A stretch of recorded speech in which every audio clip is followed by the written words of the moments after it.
প্রশ্নের সমস্যার সমাধান করব। তাহলে বোর্ডে চলে যাই। প্রশ্নে বলা হয়েছে যে নিচে চিত্রে প্রদর্শিত বর্তনীর ভিসিসি, আরবি, আরসি নির্ণয় করুন। এই যে একটা লোড লাইন দেওয়া আছে এখানে, আর এই যে আমার নিচে সার্কিট বা বর্তনী দেওয়া আছে, তাহলে এটার মধ্যে বের করতে বলা হয়েছে এই বর্তনী থেকে ভিসিসি বের করতে হবে, আরসি বের করতে হবে, আর আমাদের বের করতে হবে কি আরবি।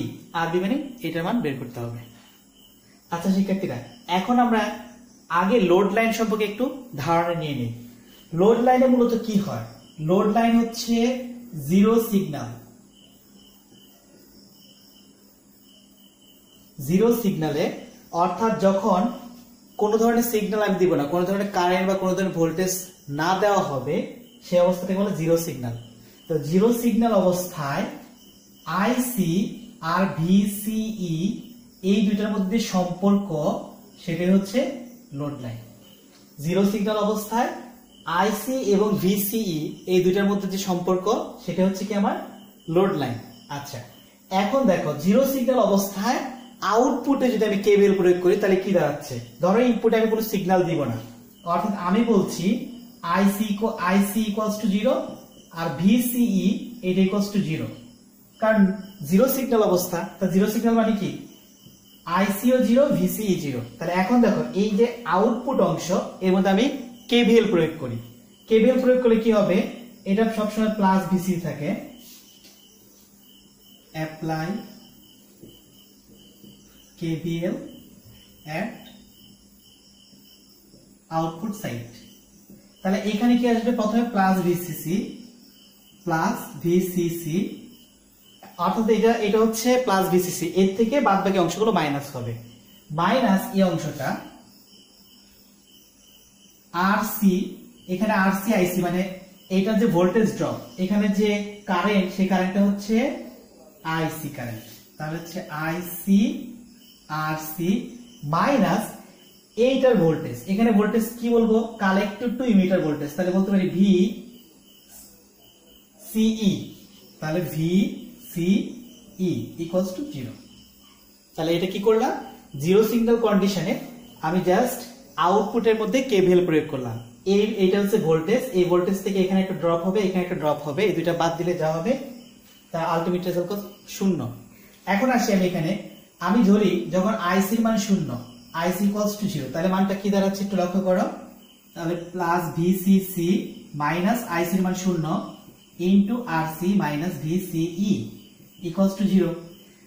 অথবা আমি লিখতে পারি, এটা কিন্তু পুরোটা কি হবে? 0 হয়ে যাবে। তাহলে ভিসি এখানে আমি VCC minus VCE equals to 0।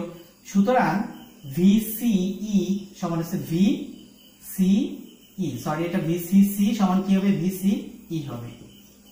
তাহলে কি বললাম? যখন আমি আউটপুটে কেভিএল প্রয়োগ করলাম এবং তার কারেন্ট আইসি সমান কত ধরলাম? 0 ধরলাম, তখন কি দেখলাম? ভিসিসি সমান ভিসিই, অর্থাৎ ভিসিসি এর মান যেটা, ভিসিই এর মান সেটাই। তাহলে আমাকে বলছে ভিসিসি বাই করতে, আমি ভিসিসি জানি না, তবে আমি এখান থেকে কিন্তু ভিসিই এর মানটা জানি। তাহলে আমি কি জানি? ভিসিসি যে কথা, ভিসি একই কথা, সেক্ষেত্রে বলতেই পারি ভিসিসি ইকুয়ালস টু 20 ভোল্ট। তাহলে ভিসিসি এর মানটা অলরেডি বের করে ফেলছি। এখন দেখো আমি আবার আরেকটা চিন্তা করব, যখন ভিসিই এর মান 0 তখন কি দাঁড়াচ্ছে? একই সমীকরণ, জাস্ট তখন কি ধরবো? ভিসিই অর্থাৎ collector to emitter voltage 0। Same আউটপুটে কেভিএল প্রয়োগ করলাম। এরপর দেখো কি করা যায়? প্লাস ভিসিসি মাইনাস আইসি, ঠিক আছে, আরসি ঠিক আছে, বাট এখন 0 কে ভিসিই অর্থাৎ কালেক্টর টু ইমিটার ভোল্টেজ 0। তাহলে কি দাঁড়াচ্ছে দেখো? VCC minus IC RC equals to 0। এখান থেকে আমি চাইলে কার মান বের করতে পারি? আইসির মান আমাকে বের করতে বলা হয়নি, আইসির মান আমাকে বের করতে বলা হয়নি, আমাকে বের করতে বলা হয়েছে কত? আরসির মান। তাহলে আমি যেভাবে বের করবো লক্ষ্য করো পরের লাইনটা, ভিসিসি সমান আইসি আরসি, এখান থেকে বের করতে পারি কি? RC equals to VCC by IC. তাহলে আইসির মানটা কত? আইসির মান এখানে হচ্ছে 8 এম্পিয়ার। আইসির মানটা কত? 8 এম্পিয়ার। তাহলে আমরা মানটা বসিয়ে দিই। ভিসিসি ছিল কত? 20, আর আইসির মান কত 8 এম্পিয়ার না, কারণ এটা হচ্ছে মিলি এম্পিয়ার দেওয়া আছে। তাহলে এখানে আইসির মানটা যদি মিলি এম্পিয়ার দেওয়া থাকে তাহলে আমি বলতে পারি 8 × 10⁻³ 20 কে 8 দিয়ে ভাগ করলে 2.5, আর মিলির জন্য এটা হচ্ছে কিলো, আর যেহেতু আরসিসি রেজিস্ট্যান্স তার এটা হচ্ছে ওহম। তাহলে আমরা আরসি এই মানটাও কিন্তু অলরেডি বের করে ফেলছি, তাই না? তাহলে আমার দুইটা অংশ বের করা শেষ, আরেকটা অংশ বাকি আছে, সেটা হচ্ছে আরবি। আরবি মানে কি? তাহলে আমি এই দিক থেকে যদি কেভিএল প্রয়োগ করি, ইনপুটের দিকে কেভিএল প্রয়োগ করি, তাহলে কিন্তু আমি আরবির মানটা পাবো। আরবিটা যেহেতু ইনপুটে, তাই ইনপুটের দিকে কেভিএল প্রয়োগ করছি আমি। অ্যাপ্লাই কেভিএল এট ইনপুট সাইড। তাহলে ইনপুট সাইডে প্রথম হচ্ছে এটা প্লাস ভিসিসি মাইনাস এই অংশটা, এটা কারেন্ট কত আইবি আর এটা রেজিস্ট্যান্স কত আরবি। তাহলে এখানে ভোল্টেজ ড্রপটা হবে আইবি আরবি মাইনাস এখানে যে ড্রপটা হয়েছে এই ড্রপটার নাম কি? এটা হচ্ছে বেস টু ইমিটার ভোল্টেজ। তাহলে base to emitter equals to 0।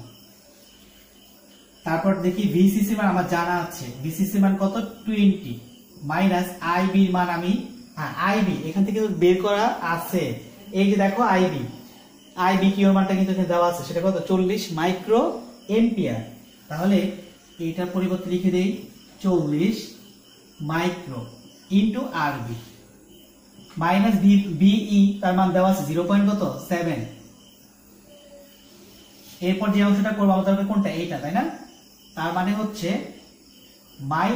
Minus দরকার নাই, 40 মাইক্রো ইনটু আরবি ইকুয়ালস টু 20 থেকে এটা চলে গেলে কত হবে 19.3।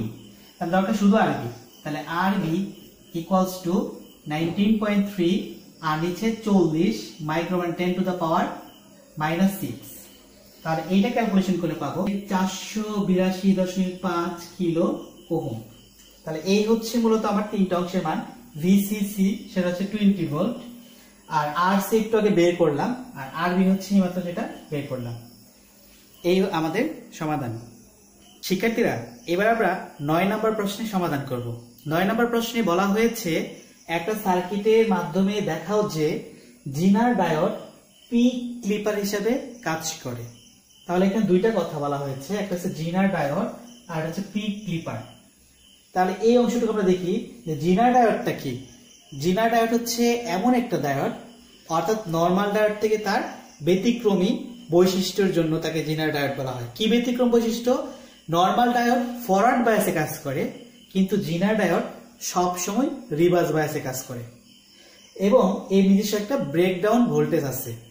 এটা হচ্ছে জিনার ডায়োডের বৈশিষ্ট্য। এবার আসো ক্লিপার কি জিনিস। ক্লিপার হচ্ছে এমন একটা সার্কিট যে সার্কিট কি করে কোন একটা ওয়েভ শেপের কিছু অংশ বাদ দিয়ে ক্লিপ করে সে নতুন ধরনের শেপ দেয়, সেটা হচ্ছে ক্লিপার সার্কিট। তার মানে জিনার ডায়োড দিয়ে আমার ক্লিপার সার্কিট বানাতে হবে, অর্থাৎ জিনার ডায়োডের বৈশিষ্ট্য ক্লিপার সার্কিটের মতো যাতে আচরণ করে সেটা আমাকে দেখাইতে হবে। এই যে আমি সেই সার্কিটটা অঙ্কন করেছি। এটা হচ্ছে ইনপুট ভোল্টেজ, এটা একটা জিনার ডায়োড 1, এইটাকে একভাবে যেভাবে সংযুক্ত করেছি, এইটা জিনার ডায়োড 2, তাকে কিন্তু আমি অন্যভাবে সংযুক্ত করেছি, বিপরীত ভাবে সংযুক্ত করেছি। আর এইটা মূলত হচ্ছে জিনার ডায়োডের ব্রেকডাউন ভোল্টেজ। জিনার ডায়োডের ব্রেকডাউন ভোল্টেজ বলতে কি, জিনার ডায়োডকে কাজ করতে হলে বা জিনার ডায়োডের মাধ্যমে কাজ করাতে হলে আমাকে ব্রেকডাউন ভোল্টেজের চেয়ে ওভার ভোল্টেজে কাজ করাতে হবে, অর্থাৎ ব্রেকডাউন ভোল্টেজ পর্যন্ত সে কোনো কাজ করবে না। যখন ব্রেকডাউন ভোল্টেজটা ওভারকাম করবে তখনই সে কি করবে, কাজ করা শুরু করবে। এই জন্য এই দুটো হচ্ছে ব্রেকডাউন ভোল্টেজ, আর এইটা হচ্ছে আউটপুট। এবার দেখো ইনপুট এবং আউটপুটের সম্পর্কটা আমি একটু দেখাই, তাহলে তোমরা কিন্তু ক্লিয়ার হয়ে যাবে। এটা হচ্ছে ইনপুট অবশ্যই একটা সাইন ওয়েভ থাকে। এখানে ধরলাম হচ্ছে V max, plus V max, আর হচ্ছে মাইনাস ভি ম্যাক্স। তাহলে ইনপুটে যখন আমি এই যে পজিটিভ হাফ দিব, প্লাস ভি ম্যাক্স দিব, ইনপুটে কি দিলাম, প্লাস ভি ম্যাক্স দিলাম। এখন কি কাজ করবে, এই দিক থেকে এই অংশটা প্লাস হয়ে গেল, তাই এই অংশটা যদি প্লাস হয় আর এই অংশটা কি হবে, তখন মাইনাস হবে। তাহলে আমি বলেছিলাম জিনার ডায়োড হচ্ছে ব্যতিক্রম ডায়োড, যেটা হচ্ছে রিভার্স বায়াসে কাজ করে।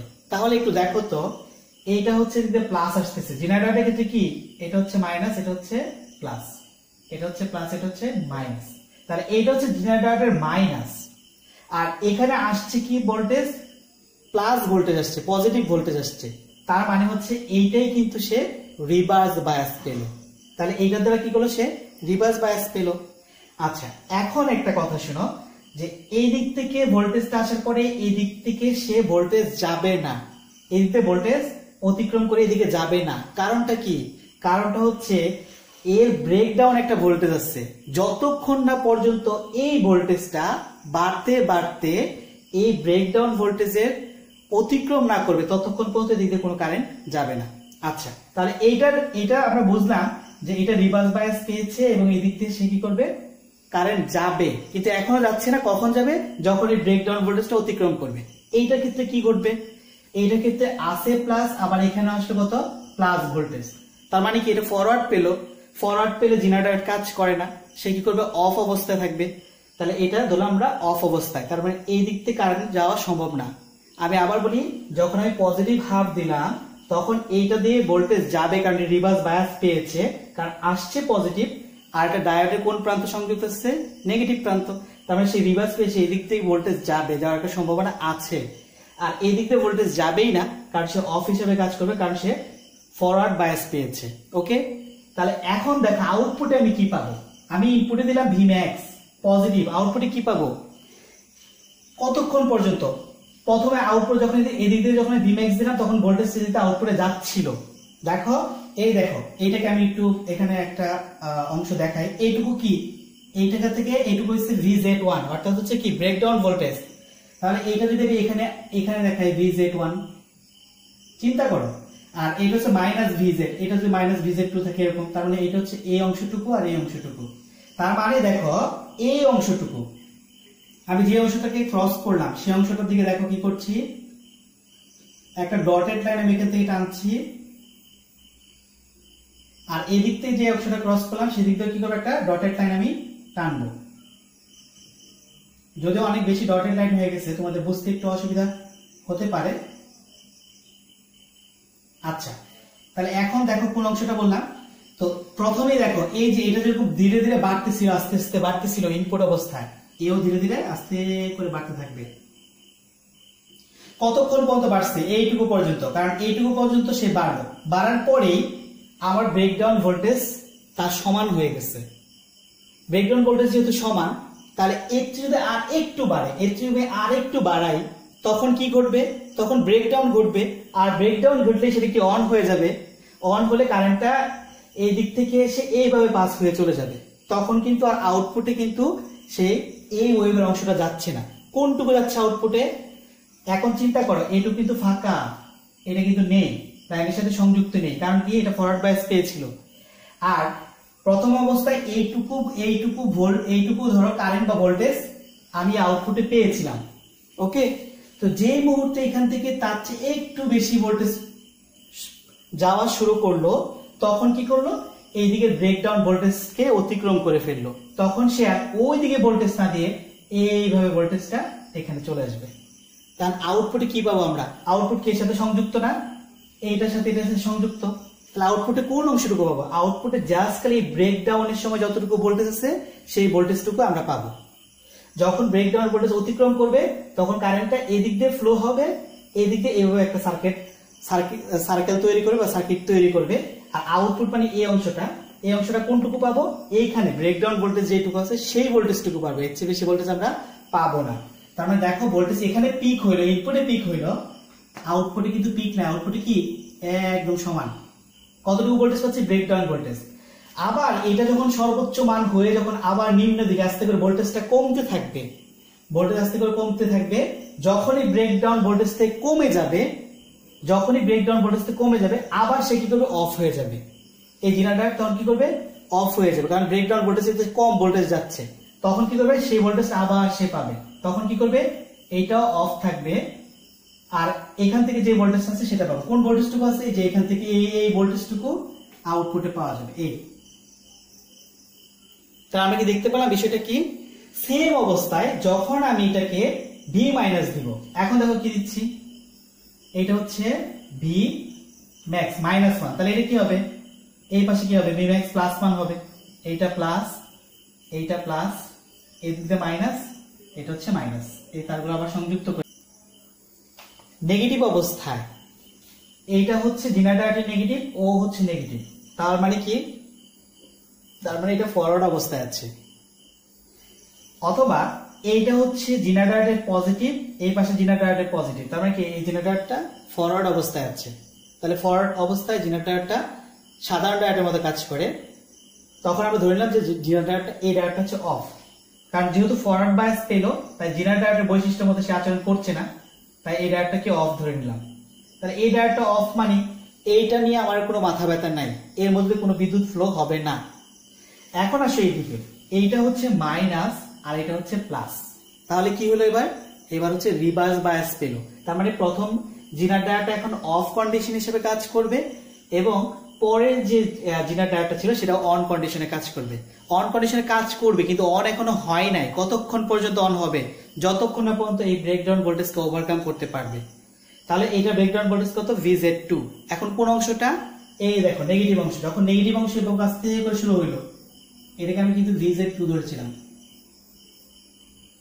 যখন দেখো নেগেটিভ অংশ আস্তে করে যাচ্ছে তখন কিন্তু এও অফ, কারণ ততক্ষণ পর্যন্ত কতক্ষণ অফ থাকবে?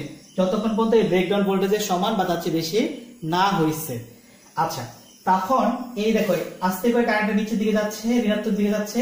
তাহলে আমার যে ওয়েভ শেপটা, এটা আস্তে করে কোন দিকে যাবে? এটাকে আমি জাস্ট একটু দাগ দিয়ে একটু সোজাভাবে অঙ্কন করে নিই।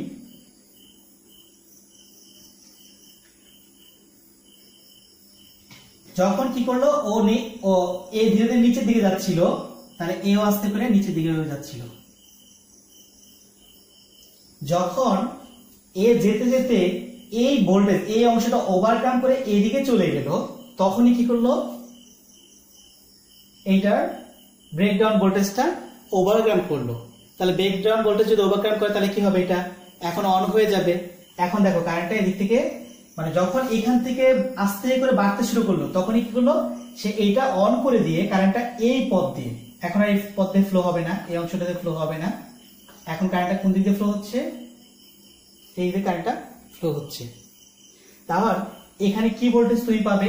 আউটপুট কার সাথে সংযুক্ত? এটার সাথে সংযুক্ত, এটার সাথে সংযুক্ত। তার মানে এর যে ভোল্টেজ, তুমি এই ভোল্টেজটা আউটপুটে পাবে, এর চেয়ে বেশি ভোল্টেজ তুমি আউটপুটে পাবে না। এই দেখো, তাহলে এটাকে দেখাবো, এই অংশটা দেখাবো প্লেন ভাবে। এরপর আবার যখন এই ভোল্টেজটা আস্তে করে দেখো এখান থেকে এই সর্বোচ্চ হয়ে ধীরে ধীরে আবার কমতে শুরু করলো, যখন কমতে শুরু করলো এই ব্রেকডাউন ভোল্টেজের চেয়ে কম ভোল্টেজে চলে গেছে, তখন আবার সে কি করে? অফ কন্ডিশনে চলে যাবে। অফ কন্ডিশনে চলে গেলে এই অংশটুকু আউটপুটে পাবো, তখন কিন্তু আর এই অংশটুকু এর মধ্যে পাবো না। এই অংশটুকু আউটপুট বলতে কি এইভাবে আমরা পাবো।